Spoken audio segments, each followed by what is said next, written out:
반갑습니다. 예. 오늘 제가 맡은 강좌 내용이 교회와 관계된 것입니다. 왜 그러냐면 오늘 주일이고 오후 예배이기 때문에 오후 모임이기 때문에 저희 교회도 그렇고 신반포 중앙교회도 그렇고 성도들이 대부분 참여하실 것이라 생각이 되어서 교회와 관계해서 제가 준비를 했고요. 오늘은 제가 학자들이 말하는 그런 방식의 발표가 아니고 성경을 가지고 우리가 성경 공부하듯이 이렇게 살펴보려고 합니다. 먼저 우리 말씀 중에 예레미야서 1장 14절이 아니고 1절에서 4절입니다. 한번 찾아보도록 하겠습니다. 예레미야서 7장 1절에서 4절 말씀입니다. 한 목소리로 한번 함께 합독하였으면 좋겠습니다. 여호와께로부터 예레미야에게 임하신 말씀 이르시되 너는 여호와의 집 문에 서서 이 말을 선포하여 이르기를 여호와께 예배하러 이 문으로 들어가는 유다 사람들아 여호와의 말씀을 들으라. 한군의 여호와 이스라엘의 하나님께서 이와 같이 말씀하시되 너희 길과 행위를 바르게 하라. 그리하면 내가 너희로 이곳에 살게 하리라. 너희는 이것이 여호와의 성전이라 여호와의 성전이라 여호와의 성전이라 하는 거짓말을 믿지 말라. 아멘. 이 말씀은 맨 마지막에 다룰 것입니다. 이 말씀과 중심으로 해서 우리 시대의 교회의 본질이 어떤 것인지 한번 생각해 보도록 합니다.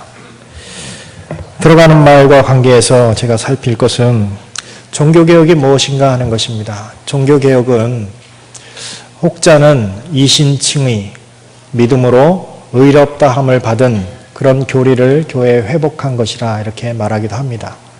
그런데 좀 더 그 내면을 보면 단지 교리, 어떤 한 교리의 회복이 아니고 교회의 회복입니다. 교회를 개혁하는 것이고 교회 가운데 하나님의 진리를 분명하게 드러내는 것이 종교개혁입니다. 그래서 그전 시대에 교회를 정의하고 교회의 본질을 생각할 때 아주 유형적이고 또 교회 정치적으로 수직적인 그런 교회 체제 안에 들어와야 참된 신앙이 있는 것처럼 그렇게 말하는 로마 카톨릭, 중세 로마 카톨릭 교회로부터 수평적이고 또 내면적인 택한 백성들의 모임으로서의 교회 본질을 회복한 것이 종교개혁의 핵심이라고 할 수 있습니다. 결국 사람을 회복한 것이고 그 사람 안에 하나님의 말씀을 회복한 것이 종교개혁의 내용입니다. 이제 498주년을 맞이하는 오늘 우리 시대의 한국교회를 살펴보면서 과연 우리 시대의 교회의 본질과 관련해서 회복된 내용을 그대로 잘 유지하고 또 유산을 받들고 있는가 하는 반성을 하게 되었습니다. 그런 내용을 가지고 성찰하다 보니까 어떤 것이 가장 눈에 많이 띄었냐 하면 오늘날에도 예배 초소를 두고 성전이라고 말하는 그런 소리들을 많이 듣게 됩니다. 그것은 비단 성도들 간에 관계된 그런 말들만이 아니고 목회자들이나 혹은 심지어 교수들조차도 예배 초소를 가지고 성전이라 이렇게 말하는 분들이 있었습니다. 그래서 오늘 제가 준비한 내용은 과연 성경에서 말하는 성전이 어떤 가치가 있고 무엇을 가리키는 것이고 그것을 통해서 하나님께서는 우리에게 어떠한 내용을 회복하고자 하는가 이 내용을 함께 나누어서 498주년을 기념하는 우리 종교개혁의 그 본질을 우리도 되새기고 앞으로 우리가 신앙생활하는데 바른 교회가 어떤 것인지 한번 가늠해 보고자 합니다. 성경을 따라오시면 되겠습니다. 일단 역대하 6장을 보시면 되겠습니다. 역사 속에서 성전이라는 것이 처음 등장한 그 역사를 좀 살피려고 합니다. 원래 역사 속에서 성전을 처음 만들려고 했던 사람은 누구죠? 다윗이었죠. 다윗. 그런데 하나님께서 그 다윗에게 허락하지 않으셨습니다. 손에 피가 묻었다 그랬습니다. 그리고 재료는 전부 준비해 놓고 이제 솔로몬이 아버지의 뒤를 이어서 성전이라는 것을 건축을 합니다. 그리고 그 성전을 건축한 후에 하나님 앞에 봉헌하는데 그 내용이 역대하 6장에 나와 있습니다. 6장 12절을 보시면 솔로몬이 여호와의 제단 앞에서 이스라엘의 모든 회중과 마주서서 그의 손을 펴니라. 솔로몬이 일찍이 노수로 대를 만들었으니 길이가 5규빗이요 너비가 5규빗이요 높이가 3규빗이라 뜰 가운데 두었으니 그가 그 위에 서서 이스라엘 모든 회중 앞에서 무릎을 꿇고 하늘을 향하여 손을 펴고 그리고는 성전을 하나님 앞에 바치면서 기도하는 내용이 이제 등장을 합니다. 하나님에 대한 고백이 14절부터 17절에 기록되어 있습니다. 하나님, 그는 천지의 주와 같은 신이 없나이다. 주께서는 온 마음으로 주의 앞에서 행하는 주의 종들에게 언약을 지키시고 은혜를 베푸십니다. 창조주이시면서 유일한 하나님이시면서 또한 하나님의 백성과 관련해서는 언약을 베푸시는 하나님이다. 이렇게 고백을 합니다. 그렇게 하나님에 대해서 고백을 한 후에 18절을 보시면 그가 말하고 싶은 내용이 이제 본격적으로 시작이 됩니다. 18절을 한번 같이 읽어볼까요? 시작. 하나님이 참으로 사람과 함께 땅에 계시리이까 보소서 하늘과 하늘들의 하늘이라도 주를 용납하지 못하겠거든 하물며 내가 건축한 이 성전이오리이까. 뭐라고 그러는 겁니까 지금? 그 성전을 지어놓고 하나님 앞에 기도를 할 때 첫 번째 간구하는 내용이 성전 잘 지어놓았지요? 성전 그럴듯하지요? 이만하면 하나님께서 거기 거하실 수 있겠지요? 이렇게 말씀하시는 것이 아니고 말하는 것이 아니고 하늘의 하늘들의 하늘들이라도 내가 지은 이 성전을 어떻게 이 성전이 하나님의 그 존엄하신 그 존재를 여기에 담을 수 있겠습니까? 요약하자면 성전의 제한적인 그런 속성을 잘 알고 있는 것입니다. 성전을 지어서 하나님 앞에 봉헌하는데 그 봉헌하는 자가 그 화려했다고 하는 성전, 솔로몬 성전이 하나님 앞에서는 한낱 작은 건물에 불과한 것이라는 것을 익히 잘 알고 있었던 것이죠. 하늘의 하늘들의 하늘이라도 주를 용납하지 못하겠거늘 하물며 내가 만든 이 건축한 이 성전이오리까. 성전의 제한성을 잘 알고 있습니다. 그러나 그 전제 아래 그럼에도 불구하고 이 성전을 사용해 주십사 하는 것이 기도의 내용입니다. 이 19절을 보시면 그러나 나의 하나님 여호와여 주의 종의 기도와 간구를 돌아보시며 주의 종이 주 앞에서 부르짖는 것과 비는 기도를 들으시옵소서. 20절 한번 같이 보시죠. 시작.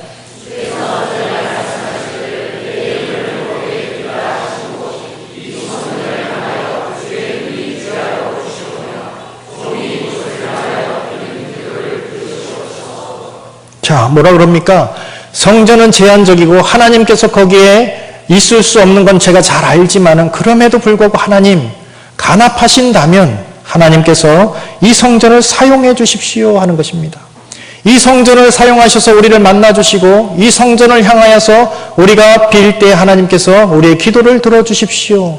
이것이 솔로몬이 원하는 것입니다. 그리고 21절을 보시면 단지 기도를 들어달라는 것이 아니고 어떤 기도를 들어달라는 것인가? 21절 같이 읽어보십시다. 시작.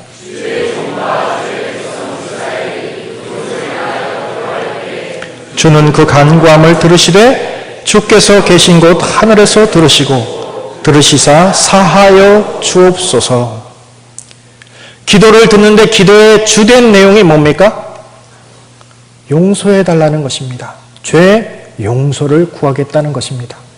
성전과 관련해서 솔로몬이 성전의 가장 중요한 기능, 성전의 효용 가치를 말할 때 하나님 앞에 기도하는 것은 성전에서 기도할 것인데 특별히 그 성전에서 우리의 죄를 고백하고 자복하고 죄와 관계에서 하나님 앞에 돌이킬 때 그 성전을 통하여서 우리를 만나주시고 그 성전을 통하여서 우리의 죄를 용서하여 주옵소서 하는 것이 솔로몬의 관심입니다.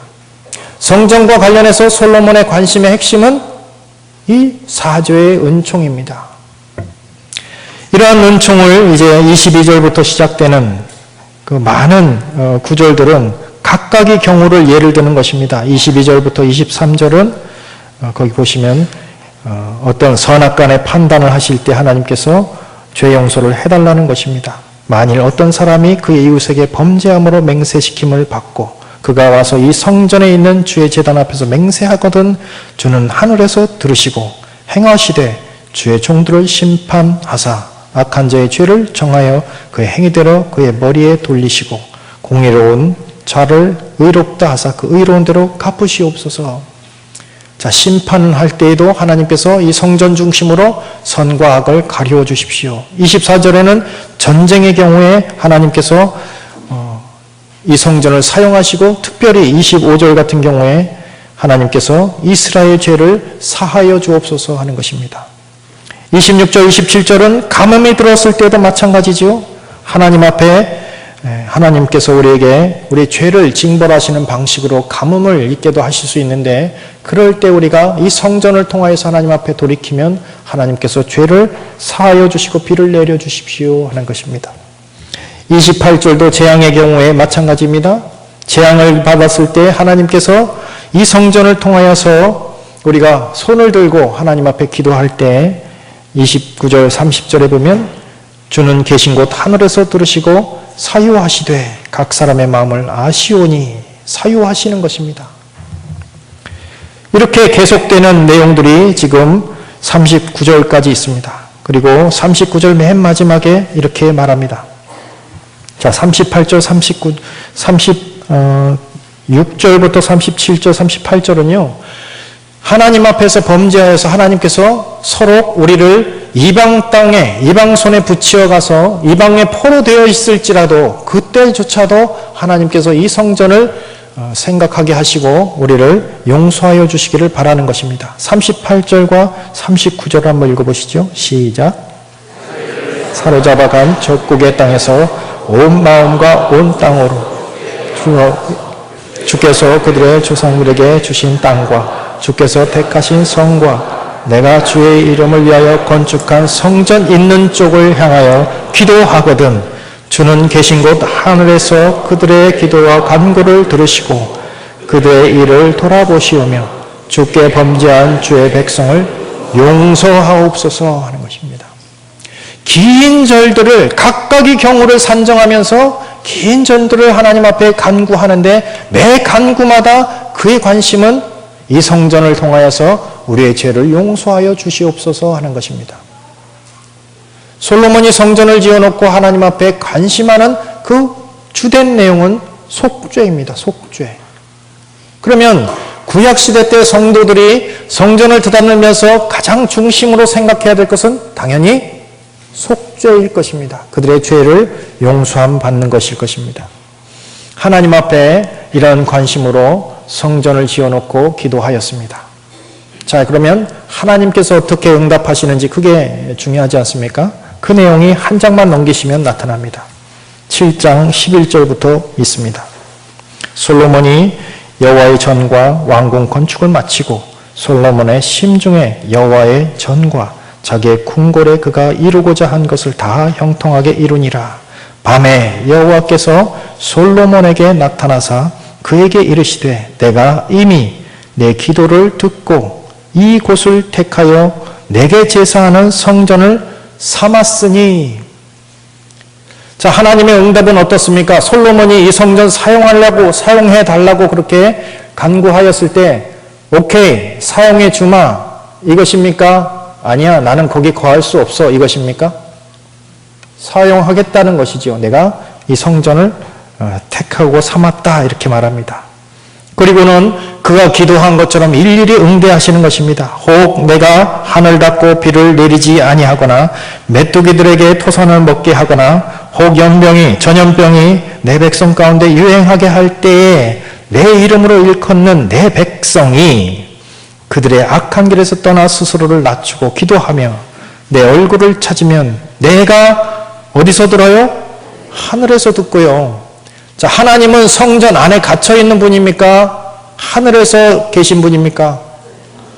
공간 안에 갇혀 있는 분이 아닙니다.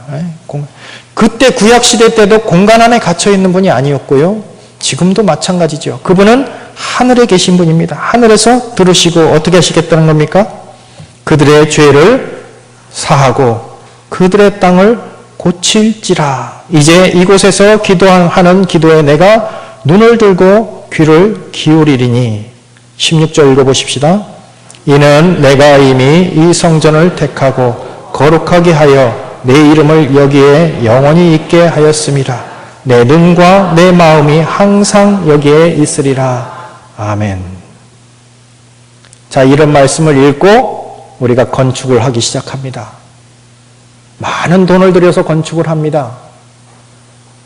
실제로 판교 쪽을 이렇게 가다 보니까요, 깜짝 놀라는 그런 건물이 하나 있더군요. 그 중세 시대의 그런 으리으리한 고딕양식의 그런 예배당이 있는데 그 앞에 성전이 이렇게 써 있더라고요. 이 말씀대로 하나님께서 이 성전 가운데 있을 것 같아서 그렇게 해서 건축을 하고 그것을 성전이나 말하고 그 안에 하나님께서 마치 좌정하시는 것처럼 이 기도를 응답하셨기 때문에 그렇게 좌정하는 것처럼 생각하시면 착각인 것입니다. 하나님께서 솔로몬의 소원대로 그 성전을 사용하셔서 죄사함 하게 하겠다고 그렇게 응답을 하셨지만 그 다음 구절이 관건입니다. 조건적이란 말이죠. 17절과 18절은 긍정적인 조건이고 19절과 20절, 21절은 부정적인 조건입니다. 자, 조건을 한번 보십시다. 17절 한번 같이 읽어볼까요? 시작.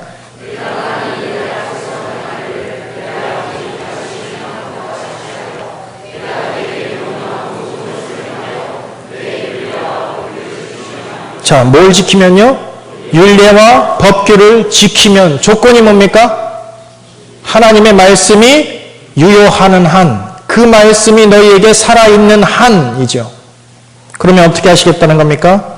내가 내 나라 왕위를 견고하게 하되 전에 내가 네 아버지 다윗과 언약하기를 이스라엘을 다스릴 자가 내게서 끊어지지 아니하리라 한 대로 하리라. 자, 하나님의 관심은 건물에 있지 않고 어디에 있습니까? 그 건물을 드나드는 그 백성에게 있고 그 백성이 하나님의 율례와 법규를 지키는가 아니 지키는가에 있는 것입니다. 19절을 보십시오. 그러나 같이 읽어보십시다. 시작.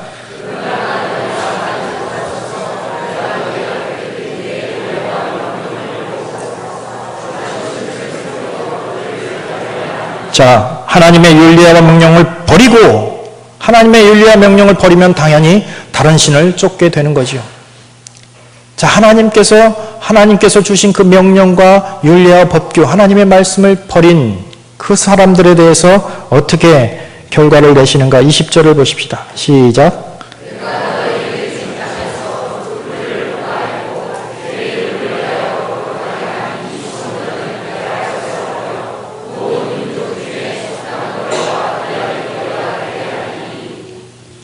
여러분, 하나님께서 솔로몬 성전, 그 건물, 그 토지, 그 건축대장에 연연하십니까? 하나님의 말씀이 지켜지면 네가 원하는 대로 그것은 성전이 될 것이고 내가 그것을 통해서 너희를 만나고 너희의 기도를 듣고 너희를 용서하겠고 만일 너희가 내 명령을 준행치 않고 그 명령에 마음 쓰지 않고 다른 신을 섬겨 행하고 그러면 이 전을 없애버리겠다. 이런 말입니다. 21절의 첫 번째 그 단락, 그 표현. 이 전이 비록 높을지라도 이 표현이죠.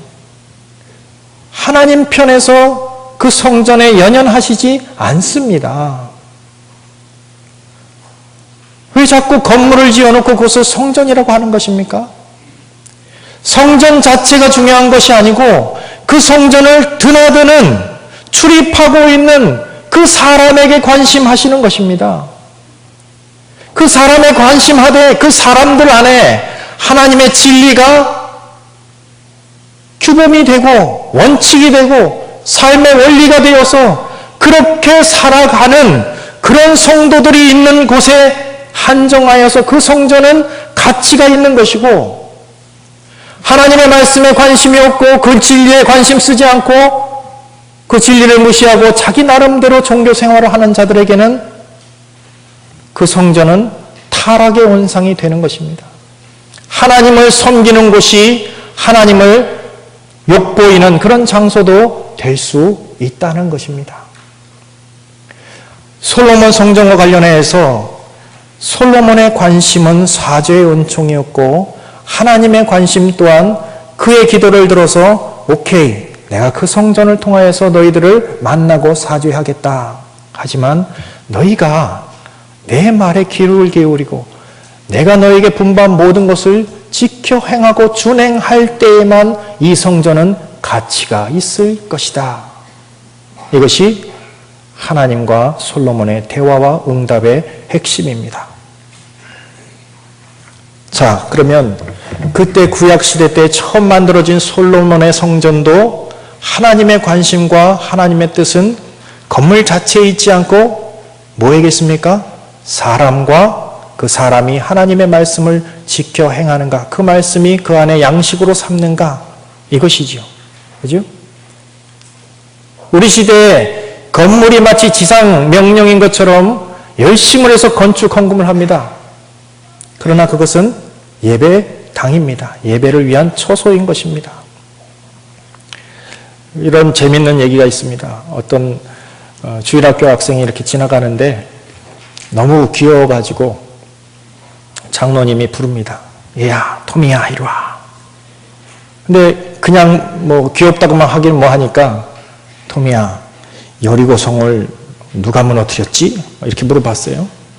그랬더니 토미가 제가 안 했어요. 그러는 거예요.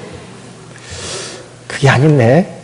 그래서 너 선생님이 누구야? 선생님이 누구래요? 그래서 선생님을 불렀습니다. 아니, 아까 보니까 토미가 말이죠. 제가 이렇게 물어봤는데 여리고성 누가 무너뜨려고 했는데 자기가 안 했다고 이렇게 대답합니다. 그랬더니 목사님, 제가 모르긴 몰라도 걔는 정직해서 그런 일을 안 했을 것입니다. 기가 막힌 이 목사님께서 장로님을 불렀습니다. 장로님, 제가 지난주에 이런 일을 겪었습니다. 토미를 물어보고 토미에게 이거 성전 여리고를 누가 무너뜨렸냐 했더니 자기가 안 했다 그러고 이 선생님은 또 걔가 아마도 정직할 것입니다. 이렇게 말하더군요. 기가 막힙니다. 장로님이 한참 고개를 숙이고 있다가 결단한다듯이 탁 이렇게 눈을 들고 이렇게 말했습니다. 목사님, 어떻게 교회 건축 헌금을 써서라도 수리해야 되지 않겠습니까? 교회를 오랜 동안 다녀도 성경에 있는 그 내용이 뭔지 아이들도 모르고 선생님도 모르고 직분자도 잘 모르고 한국 교회의 형상이 마치 그런 것 같습니다. 그리고 성경에 나와 있는 얘기를 그냥 읽고 난 다음에 그것을 아무런 여과 없이 바로 적용해 버리는 거죠. 교회의 본질이 마치 이렇게 건물을 크게 갖는 것처럼 우리의 지상명령이 건물 하나 세우면 마치 달성되는 것처럼 그렇게 생각하는 그런 사고가 한국교회에 팽배해 있습니다. 어떤 교회는 여기 1성전이 있고 저쪽에 2성전이 있고 저쪽에 또 3성전이 있고 이거 성전에 이 성전이 동네마다 있어요. 여러분, 옛날 지금 솔로몬 성전과 관련하여서 성전은 어디에 있어야 됩니까? 예루살렘 그 자리에 있어야 되죠. 아무렇게나 지어도 됩니까? 규격대로 만들어야 됩니까? 자기가 막 재단해가지고 이렇게 인테리어하고 그래야 됩니까? 그 재료 아무거나 막 써도 됩니까? 이거 대리석 갖다 붙이기도 하고 벽돌로 만들기도 하고 바닥을 나무로 깔기도 하고 돌로 깔기도 하고 마음대로 그렇게 해도 됩니까? 그건 성전이 아닙니다. 예배처소지요. 예배당입니다. 작은 교회는 성전 아니고 큰 교회만 성전입니까? 성전에 주차장 있는 거 보셨어요? 솔로몬 성전에 주차장이 있다는 말이 없습니다. 그런데 오늘날 많은 경우에 한국교회에 통용되는 그런 내용은 교회가 마치 건물인 것처럼 여러분들 주일날 어떻게 합니까? 어떤 말을 하십니까? 저 교회 갑니다. 그러지요? 교회 갑니다. 어디가? 교회 가지. 교회 간다고 했을 땐 그것은 장소적인 개념이 있는 거죠. 교회 간다. 그러나 하나님 편에서 관심은 그 교회 당 안에 드나드는 그 성도들의 모임입니다. 그 모임이 교회의 본질인 것이죠. 그리고 그 성도들 안에 하나님의 말씀이 살아있는지 없는지가 중요하게 생각하시는 그런 핵심인 것입니다. 심지어 구약시대 때 그 솔로몬 성전, 으리으리한 성전, 우리는 글로서만 아는 그런 성전을 지어놨음에도 불구하고 그때 그 시대에도 성전의 가치는 드나드는 사람과 관련해서 있었고 그 사람 안에 진리가 심겨져 있는지 없는지와 관계해서 그 성전의 소용가치는 있었던 것입니다. 그런데요, 그런 성전을 지어놓고 시간이 지나면서 하나님 앞에 제사도 드리고 사죄의 은총도 받고 하는 그런 제사제도도 전부 잘 드려졌는데 시간이 지나면서 사람이 타성해졌고 또 종교가 타락하고 이방 종교도 보게 되고 그러면서 종교가 혼합되기 시작합니다. 죄는 죄대로 지으면서도 성전에서는 하나님께 제물을 드리고 용서함을 구할 수 있는 그 방편이 있다는 것으로 인해서 죄는 마음 놓고 지지만은 또 제물은 열심히 갖다 바치는 그런 아이러니가 생기는 것입니다. BC 700년 사이에 있는 일입니다. 우리 이사야서를 한번 보십시다. 이사야서에 보면 이사야서 1장입니다.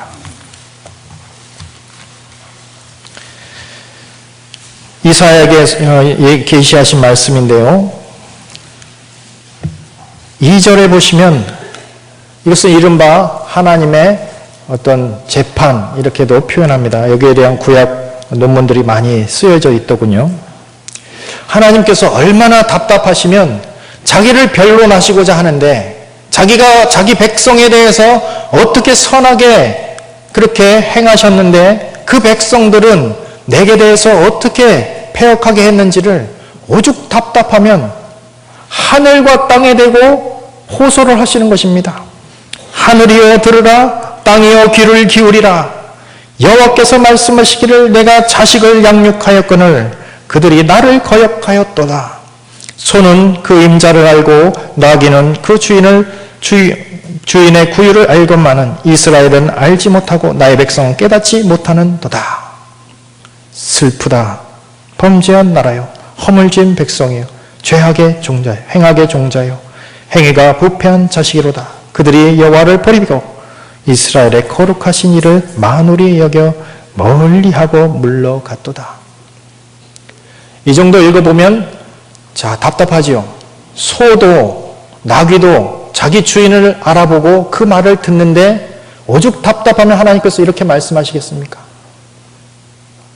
하나님은 하나님의 백성을 키워낸 것인데 이 백성은 오히려 하나님을 거역하고 하나님에게서 멀리 떠난 것입니다. 그러나 하나님께 제사를 안 드린 것은 아닙니다. 하나님을 멀리 떠나갔습니다. 마음은 떠나갔습니다. 하나님의 윤례는 더 이상 그들에게 지침이 되지 않는 것입니다. 그런데 종교 행위는 하고 있는 것입니다. 11절을 보시면 여호와께서 말씀하시되 너희의 무수한 재물이 내게 무엇이 유익하뇨? 재물 조금 갖다 바쳐서 하나님께서 화가 나신 겁니까? 재물을 조금 바쳤습니까? 엄청나게 많이 바쳤습니까? 무수한 재물입니다. 셀 수 없을 만큼의 재물을 갖다 바치는 거죠. 그런데 그것이 내게 무슨 유익이 있느냐 이렇게 반문하십니다. 나는 순양의 번제와 살찐 짐승의 기름에 배불렀고 나는 숫송아지나 어린 양이나 숫염소의 피를 기뻐하지 아니한다. 무수한 재물, 각양각색의 종류의 그런 재물들을 가져오는데 그것에 대해서 하나님은 기쁘게 여기지 않는 것입니다. 마음은 멀리 가 있고 하나님의 진리는 듣지 않는데도 불구하고 제사는 드리고 있는 것입니다. 성전은 여전히 그렇게 사용되고 있는 것이죠. 너희가 내 앞에 보이러 오니 이것을 누가 너희에게 요구하였느냐? 어디만 밟아요? 마당만 밟을 뿐이라. 성전을 드나들면서 제사를 드리고 있는데요. 하나님 보시기에 그것은 마당만 밟은 거예요. 마당만 밟은 거예요. 헛된 재물을 다시 가져오지 말라. 분향은 내가 가정히 여기는 바요. 월삭과 안식일과 대회로 모이는 것도 그러하니 성회와 아울러 악을 행하는 것을 내가 도무지 견디지 못하겠다 그러십니다. 제사를 그만 드려달라 하는 것이죠. 성전문을 닫아달라 하는 것입니다.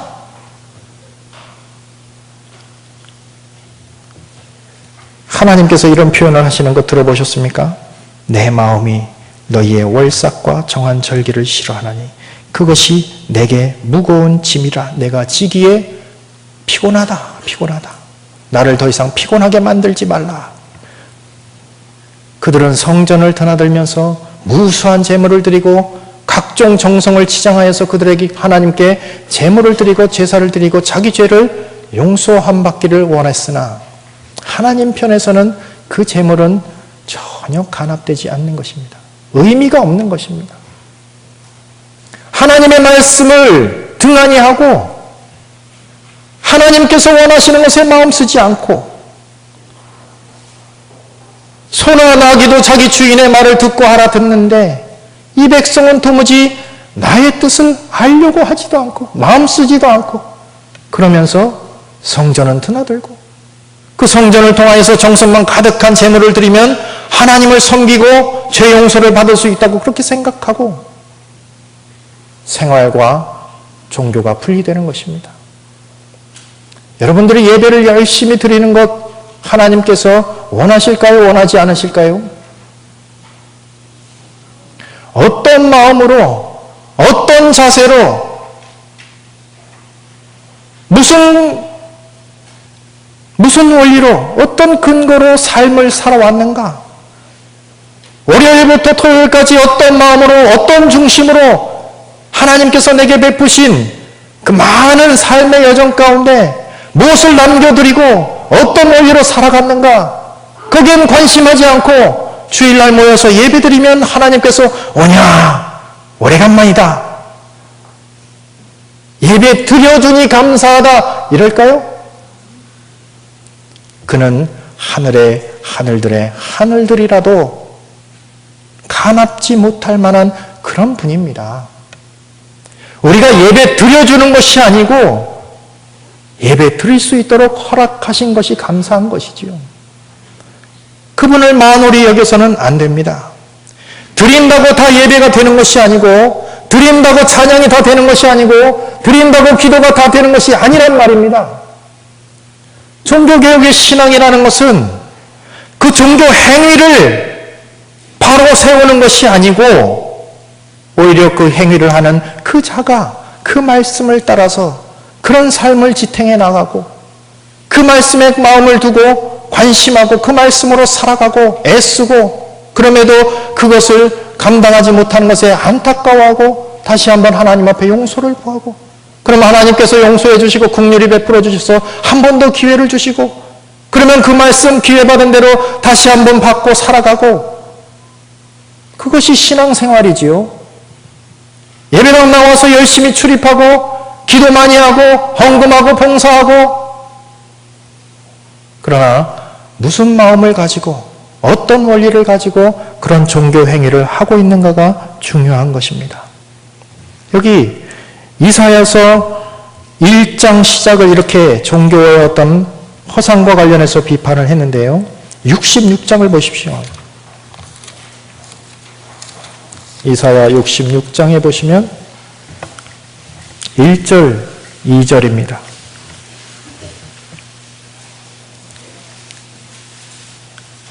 (1048쪽에) 있습니다. 같이 한번 1절, 2절, 66장 1절, 2절 읽어볼까요? 시작.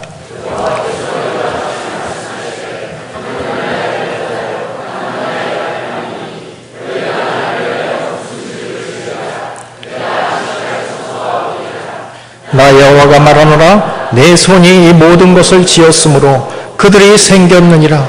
무릇 마음이 가난하고 심령에 통회하여 내 말을 듣고 떠는 자 그 사람은 내가 돌보려니와. 하나님께서 다시 한번 호소하시지요. 자기는 어떻게 한다고요? 하늘이 자기의 보좌이시고 땅이 그의 발판이시라고 합니다. 너희가 나를 위하여 무슨 집을 지으랴? 내가 안식할 초소가 어디에 있느냐? 이때만 해도 성전이라는 것이 있습니까? 없습니까? 있지요. 있는데도 불구하고 이렇게 묻는 것이지요. 너희가 나를 위하여 무슨 집을 짓겠는가? 내가 거기에 거하려면 도대체 얼마만큼 정성을 들이고 어떤 가치로 지어야 되는가? 반문하시는 것이지요. 하나님께서 원하시는 것은 뭐예요? 마음이 가난하고 심령에 통회하고 하나님의 말씀을 듣고 떠는 것입니다. 그 말씀에 관심하는 그 사람을 원하는 것이지 그 손으로 지은 그 건물을 원하는 것은 아니라. 3절을 보십시오. 소를 잡아드리는 것은 살인함과 다름이 없고 어린 양으로 제사드리는 것은 개의 목을 꺾음과 다름이 없이 하며 드리는 예물은 돼지의 피와 다름이 없이 하고 분향하는 것은 우상을 찬송함과 다름이 없이 행하는 그들은 자기의 길을 택하며 그들의 마음은 가증한 것을 기뻐하였다 그랬습니다. 제사를 드리지 않고 성전을 출입하지 아니하였다는 것이 그것이 책망의 내용이 아니고요.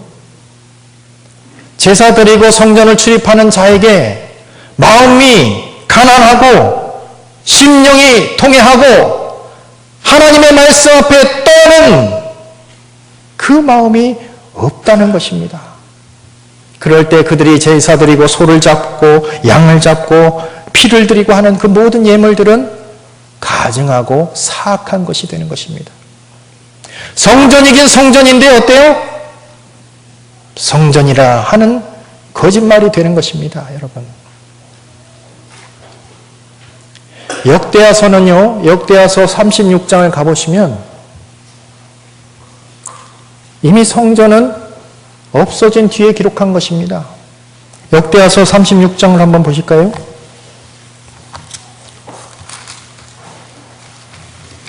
성경 차례대로 읽으면 좋겠는데요. 때로는 뒤에부터 읽고 앞에를 읽어도 좋습니다. 이 기록의 시점과 관련해서 보면요. 이미 성전은 회파된 이후입니다. 여기 보시면 바벨론 왕 6절을 보시면 바벨론 왕 느부갓네살이 올라와서 그를 치고 그를 쇠사슬로 결박하여 바벨론으로 잡아가고 이런 역사가 여호야김 시대에 있었습니다. 그리고 9절을 보면 여호야긴 시대에도 있었습니다. 여호야긴을 10절을 보시면 바벨론으로 잡아가고 여호와의 전에 귀한 그릇들도 함께 가져가고 그의 숙부 시드기야를 세워 유다와 예루살렘의 왕으로 삼았습니다. 바벨론에 여호야긴이 사로잡혀갑니다. 그리고 이제 시드기야가 다른 마음 먹고 반역을 하려고 합니다. 그럴 때 이제 하나님께서 그 이방 손에 그를 맡기십니다. 여기 17절을 보시면 하나님이 갈대 왕의 손에 그들을 다시 다 넘기심에 그가 와서 못을 그들의 성전에서 칼로 청년들을 죽이며 청년 남녀와 노인과 병약한 사람을 긍휼히 여기지 아니하였으며 또 하나님의 전에 대속 그릇들과 여호와의 전에 보물과 왕과 방백의 보물을 다 어디로 가져가요? 바벨론으로 가져가고 또 하나님의 전을 어떻게 해요? 불사르고 예루살렘 성벽은 어떻게 합니까? 헐며 그들의 모든 궁실은 불사르고 그들의 모든 귀한 그릇을 부수고 칼에서 살아남은 자를 그가 바벨론으로 사로잡아 가매 무리가 거기서 갈대아 왕과 그의 자손의 노예가 되어 바사국이 통치할 때까지 이르니라. BC 539년까지입니다. 성전이 있습니까? 없습니까? 이것을 기록할 때 없는 역사지요. 성전 없어요. 이미 500년 동안 그렇게 있었던 성전은 이제 없어지고 120년 전에 벌써 성전은 없어진 것입니다. 자기들은 포로로 끌려와 있는 것입니다. 그럼 왜 그런 기록을 다시 남겼는가? 여기 22절을 보시면 바사왕 고레스왕 원년 BC 538년에 여호와께서 예레미야 입으로 하신 말씀을 이루시려고 여호와께서 바사의 고레스왕의 마음을 감동시키심에 그가 온 나라에 공포도 하고 조소를 내려 이르되 어떤 조소를 내렸는가? 23절을 읽어보십시다. 시작.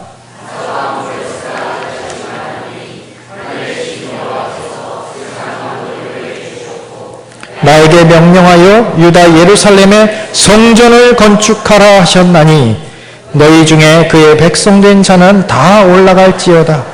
너희 하나님 여호와께서 함께 하시기를 원하노라 하였더라. 이 기록을 하고 있는 이분도 솔로몬 성전이 어떻게 생겼는지 봤을까요? 못 봤을까요? 못 봤던 자입니다. 이제 바사 왕국이 도래하여서 포로되었던 바벨론 왕국 시대 때 포로로 있었던 그들이 그 형기를 마치고 예루살렘으로 돌아가는 그런 기회를 받았는데 거기서 다시 예루살렘에서 성전을 짓고 하나님 종교를 다시 세워가도록 그렇게 요청을 받은 것입니다. 역사에 돌이키지 않으려고 하는 그런 어떤 실수를 다시 한번 마음에 되새기고 다시는 그런 실수를 하지 않게끔 하기 위해서 그런 기록을 남기신 것이죠. 건물만 뻔긋하게 지어놓고 거기를 드나드는 사람들이 하나님의 말씀에 귀를 기울이지 않으면 이전이 높을지라도 그 성전은 하나님께서 뿌리를 뽑아버리고 회파하고 많은 사람들의 속담거리가 이야기거리가 되게 하겠다고 하신 것입니다.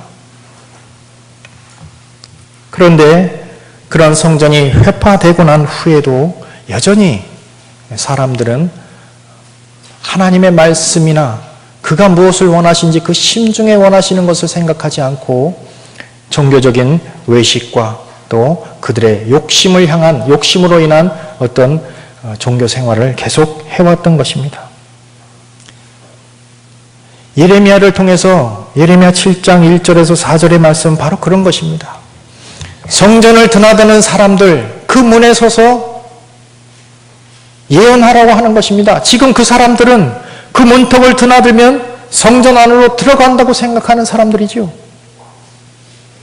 그런데 그 시대는 하나님의 말씀에는 귀를 기울이지 않던 시대란 말이죠. 심판이 임박했던 시대입니다. 그럴 때 하나님께서 이렇게 말하는 겁니다. 여호와의 성전이라 여호와의 성전이라 여호와의 성전이라 하는 거짓말을 믿지 말라.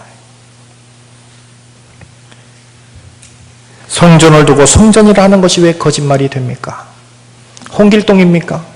아버지를 아버지라고 부르지 못하고 형을 형이라고 부르지 못하는 성전을 두고 왜 성전이라고 부르지 말라고 하는 것입니까? 그 본질을 캐치하지 못하면 번듯한 건물이 있어도 그것은 성전이 아닌 것입니다. 하나님의 말씀에 마음 두고 그 말씀 때문에 떨고 통회하고 자복하는 그 심령이 모여있는 그것이 가치 있는 것이지 그러한 마음이 없고 하나님 말씀에 안중에도 없는 무관심한 자들이 많은 재물을 들고 와서 그 성전에서 출입하고 자기의 죄를 자복한다고 드나드는 것은 하나님 보시기에 가증한 것이요 그것은 성전이라 하는 거짓말이 되는 것입니다. 이제 여기서 조금 더 나아가서 우리는 신약 시대를 살고 있습니다. 결국 구약 시대 때 이런 성전이 가지고 있는 어떤 예표적인 기능을 아는 것은 우리에게 중요한 것입니다. 우리는 구약 사람이 아니고 신약 시대의 사람이기 때문에 그렇습니다. 구약에서 하나님께서 성전을 세우도록 하신 것은 무언가 계시적인 의미가 있는 것입니다. 그 건물을 똑같이 재현하라고 우리에게 말씀으로 기록해 놓으신 것이 아니고 그것을 성전을 지어 놓으심으로써 무언가 다른 목적을 가지신 것입니다. 자, 여러분 가지고 있는 강의 안을 보시면 17쪽입니다. 그 뭐라 그랬습니까? 성전의 예표적 기능이라 그랬습니다. 두 가지입니다. 자, 요한복음 2장 19절을 한번 보실까요? 19절부터 22절 같이 한번 읽어보십시다. 시작. 이 성전을 헐라 내가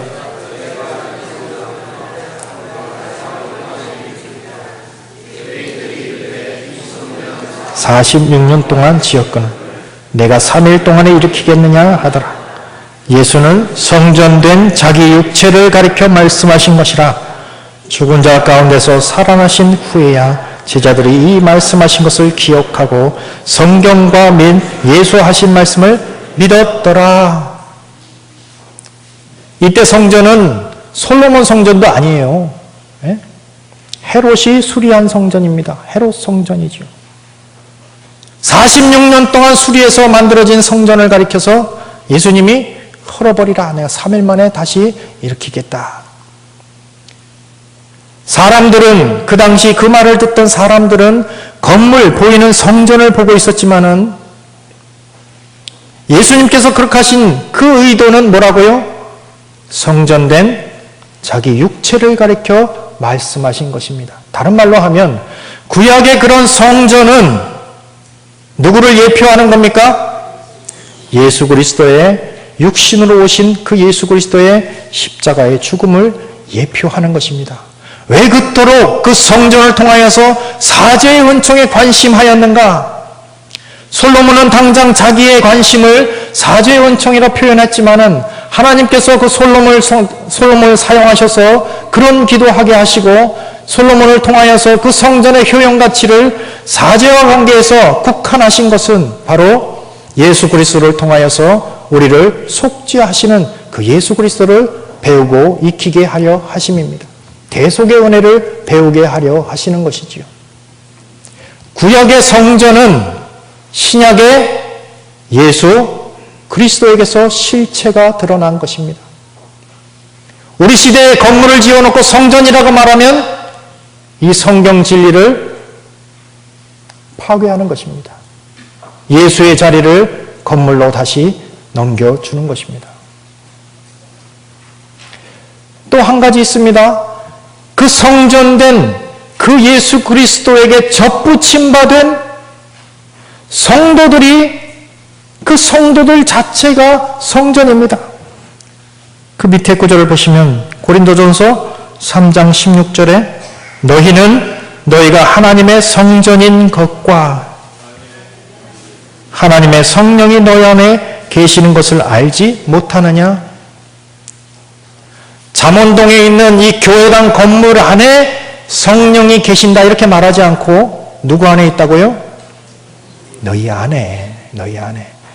그리스도가 성전인 것과 그 그리스도에게 접붙임받은 모든 성도들은 하나님의 성전이라 일컬음을 받는 것입니다. 그 모임 자체가 굳이 말하자면 성전이라고 말하고 싶다면 성도의 모임 자체가 그리스도가 성전이기 때문에 거룩하게 구별받은 자로서 성전이라고 그렇게 비유적으로 표현할 수 있는 것입니다. 교회 공동체가 성전인 것입니다. 너희 몸은 너희가 하나님께로부터 받은 바 성령의 전인 줄 알지 못하느냐? 각각의 성도들이 하나님의 성전이라 이렇게 일컬어질 수도 있는 것입니다. 이상의 내용을 요약해 보면은 18쪽입니다. 구약의 성전은 장차 오실 그리스도의 모형과 그림자로서의 예표적 기능을 다 한 것입니다. 신약 시대에 살면서 성전을 재현하려고 하는 것은 그리스도의 완전한 제물 대심, 완전한 속죄 사역을 부인하는 것입니다. 로마 가톨릭 교회가 여전히 미사를 드리고 제사 형식을 띄우는 것은 그런 면에서 타락한 것이었습니다. 신약 시대 성도들은 더 이상 제사를 드리지 않습니다. 제사가 아니고 예배를 드리는 것입니다. 이것은 제단이 아닙니다. 제가 우리 교회에서 몇 번 얘기했습니다. 이걸 제단이라고 하는 순간 여기 올라온 자가 제물이 되는 것입니다. 제가 소입니까? 양입니까? 이것은 제단이 아니고 강단입니다. 말씀 선포가 되는 그저 상이죠. 이렇게 넓을 수도 있고 좁을 수도 있는 것입니다. 이 공간도 마찬가지 아닙니까? 여러분들이 교회가 부흥이 되어 사람들이 많이 모여서 더 이상 저 뒷자리까지 앉을 수 없으면 어떻게 해야 됩니까? 예배 시간을 나누든가 아니면 공간을 더 확보하든가. 그것이 성전 건축과 무슨 상관이 있습니까? 작은 교회는 작은 교회대로, 큰 교회는 큰 교회대로 거기에 맞게 그저 공간을 확보하는 것입니다. 그것은 교회 본질과 아무런 상관이 없습니다. 교회의 본질은 구약이나 신약이나 사람에게 있습니다. 그리고 그 사람 안에 하나님의 진리가 있는지 없는지 그것이 핵심이지, 그 외적인 것은 아무런 소용이 없는 것입니다. 하나님이 연연하지 않으시는 것입니다. 오늘날에도 이런 건물을 두고 성전이라고 붙이고 성전이라고 말하고 제단이라고 말하는 것은 거짓말이 되는 것입니다. 여호와의 성전이라, 여호와의 성전이라, 여호와의 성전이라 하는 거짓말을 믿지 말라. 그 시대의 외침이나 우리 시대의 외침이나 마찬가지입니다. 그런 외형적이고 수직적인 그런 체계를 이제 다시 수평적이고 내면적인 그런 교회 공동체의 어떤 교회 본질로 회복한 것이 종교개혁이라 했습니다. 하나님의 말씀을 따라서 그 백성들이 바른 신앙 가질 수 있도록 하나님의 말씀을 회복하고, 교회가 잘못되어 가는 곳에 그 교회의 본질을 다시 바꾸어서 성도의 모임이 참으로 하나님의 보시기에 그 자체가 귀중한 것임을 알도록 하는 것입니다. 교회의 본질을 회복한 역사가 종교개혁입니다. 그래서 3번을 보시면 18쪽에 3번입니다. 이제 여러 우리의 신앙의 선배들이 있는데요. 그 중에 몇 분만 제가 소개를 합니다. 종교개혁가 칼빈 선생은 그 시대 로마 가톨릭 교회를 가리켜서 교회의 흔적은 있으나 교회가 아니라 이렇게 진단하였습니다. 건물이 없어서가 아닙니다. 여러분 유럽 가보셨죠? 유럽의 그 큰 돔을 보십시오. 돔을 하는 거. 예? 의리의리하지요. 그 흉내낸 교회도 있잖아요. 아까 말했잖아요. 한국에. 그러나 지금 유럽은 그 큰 건물을 수리할 수가 없습니다. 사람이 없어요. 사람이. 거기를 드나드는 사람이 없어요. 지금 몇만 명, 몇십만 명을 자랑하는 성전이라고 하는 그런 교회들이 앞으로 한 세기가 지나서도 계속적으로 그럴 수 있다고 누가 보장합니까? 하나님의 말씀이 없는 곳에는 그것은 성전이라, 그것은 교회라 할 수 없는 것입니다. 그것은 그들이 드나들던 교회당을 두고 하는 말이 아닙니다.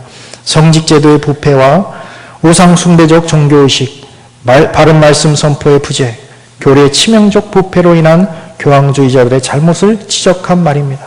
칼빈에게 있어서 교회의 본질은 하나님의 예정하신 택자들의 모임입니다. 모임. 칼빈에게 있어서 교회의 본질은 모임입니다.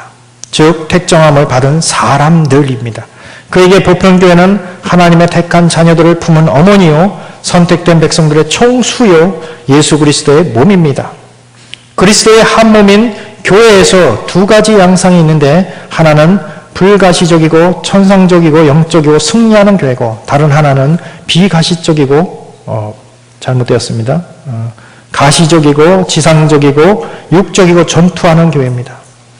칼빈에 따르면 사도신경에서 거룩한 공예를 믿는다는 조항은 보이는 교회뿐만 아니라 하나님의 선택을 받은 모든 사람들을 의미합니다. 그래서 우리가 예배 시간에 사도신경을 고백할 때 거룩한 공예를 믿으며 할 때 그 내용은 건물을 믿는다는 것이 아니고 거기에 모여있는 그리스도의 택함 받은 성도들의 모임을 가리키는 말입니다.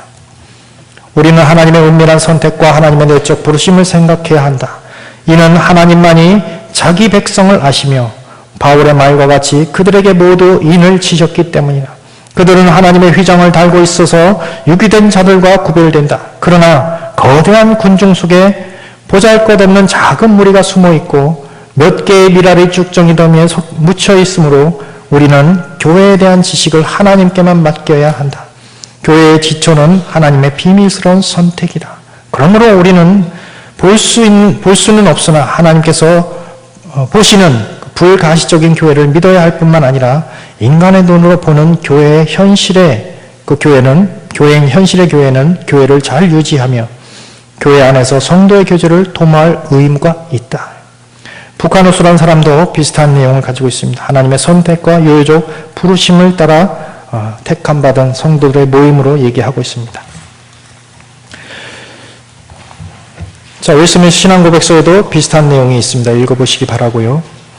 개혁신앙에서의 교회는 그것이 보이는 것이든 보이지 않든 간에 시간이든 장소를 초월하여서 하나님의 택하심을 따라 얼마든지 불러 모으시는 성도들의 모임입니다.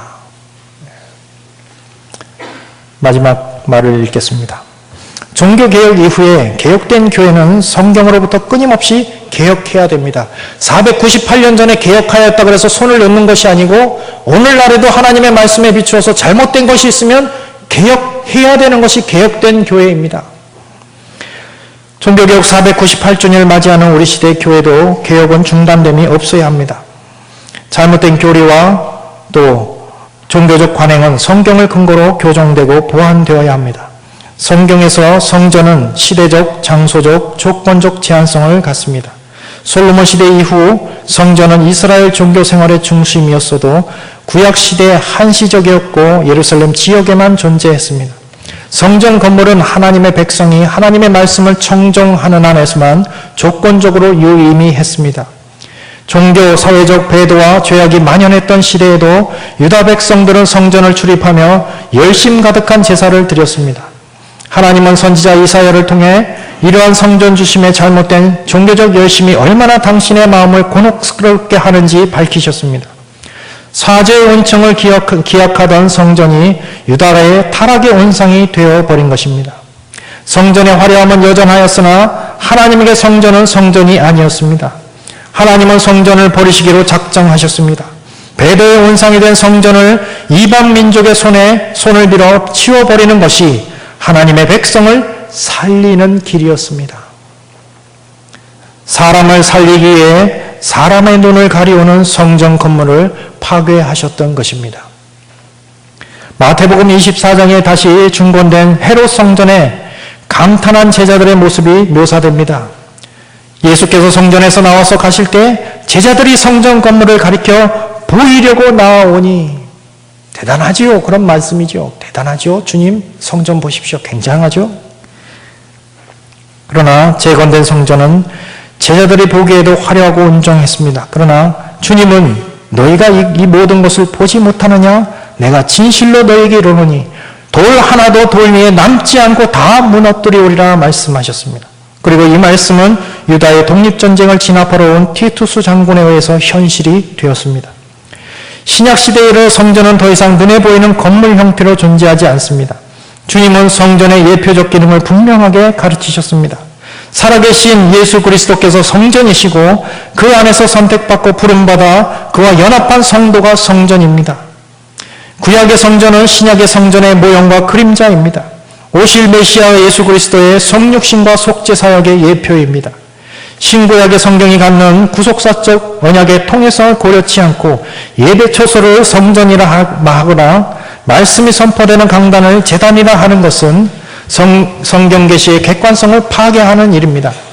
구약이나 신약에서 건물과 그에 속한 외적 형식이 성경 종교의 핵심으로 자리한 적은 없듯이 오늘날 교회 건물도 수적 부흥도 교회의 본질적 핵심은 아닙니다. 하나님은 언제나 사람을 보십니다. 사람의 심령을 감찰하시고 당신의 말씀이 그 속에 역사하기를 원하십니다. 말씀을 먹고 마시며 그와 동행하며 살기를 바라십니다. 그런 관심과 뜻에 따라 남겨진 자들이 곧 교회입니다. 로마 가톨릭 교회의 유형적이고 외적인 체계로부터 보편교회의 본질을 회복한 종교개혁은 바로 그런 관심과 뜻이 반영된 역사입니다. 종교개혁은 본질적으로 교회의 외적이고 유형적인 조건들의 변화를 의미하지는 않습니다. 교회의 내면적이고 영적인 변화를 의미합니다. 그것은 진리의 문제요, 사람의 문제입니다. 신자들의 신앙개혁의 문제요, 사람 개혁의 문제입니다. 진리에 무관하고 무관심한 유다의 성전이 아니듯 그리스도의 진리와 상관없는 교회는 교회가 아닙니다. 우리 시대의 성전이라 하는 거짓말입니다. 교회의 위축이 뚜렷한 요즘 개혁된 교회로서 한국교회가 꿈꾸고 기대해야 하는 것은 양적 부흥이 아닙니다. 지난 40년과 같은 교회 성장이 재현되기를 희망하기보다는 성경 교훈을 따라 진리의 부유한 내적 부흥을 소망하여야 합니다. 창세 이래 교회가 없었던 때는 없습니다. 그 교회는 때로 위축되고 때로 부흥하였습니다. 그런데 교회의 본질적 흥망성쇠는 위축과 성장에 있지 않았습니다. 하나님의 진리와 그 진리에 반응하는 사람 여부에 달려 있었습니다.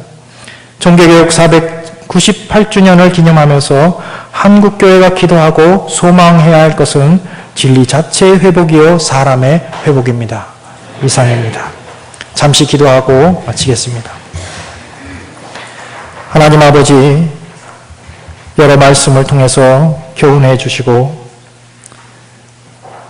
500년 전에 앞선 신앙의 선배를 통해서 하나님의 교회를 개혁하시고 하나님의 진리를 다시 회복시켜 주셨고 이제 그 유산에 우리가 유익을 받으며 신앙생활을 할 때 우리도 모르는 사이에 종교적 타락과 혼합이 있고 하나님의 말씀 아닌 것이 우리 안에 들어와서 우리의 의식을 지배하고 우리의 말의 습관과 생각을 지배하는 그런 모습을 보게 될 때 498주년 종교개혁 기념 주일을 맞이하여 말씀을 따라 우리 스스로를 돌아보고 우리가 개혁해야 될 대상은 외부에 있지 않고 우리 스스로에게 있음을 생각하게 됩니다.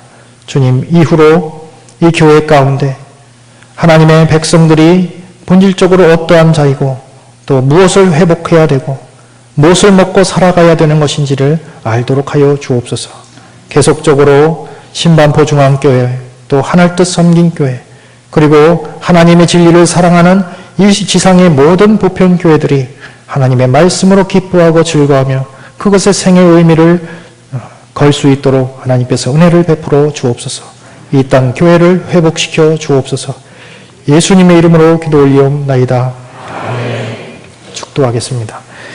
이제는 우리 주 예수 그리스도의 은혜와 하나님 아버지의 크신 사랑과 성령의 교제하시며 또 말씀을 가르치고 깨닫게 하시는 역사가 오늘도 하나님의 말씀을 따라 스스로를 개혁하고자 다짐하는 여기 모인 모든 성도들 머리 위에 이제로부터 영원토록 함께 하실지어다. 아멘.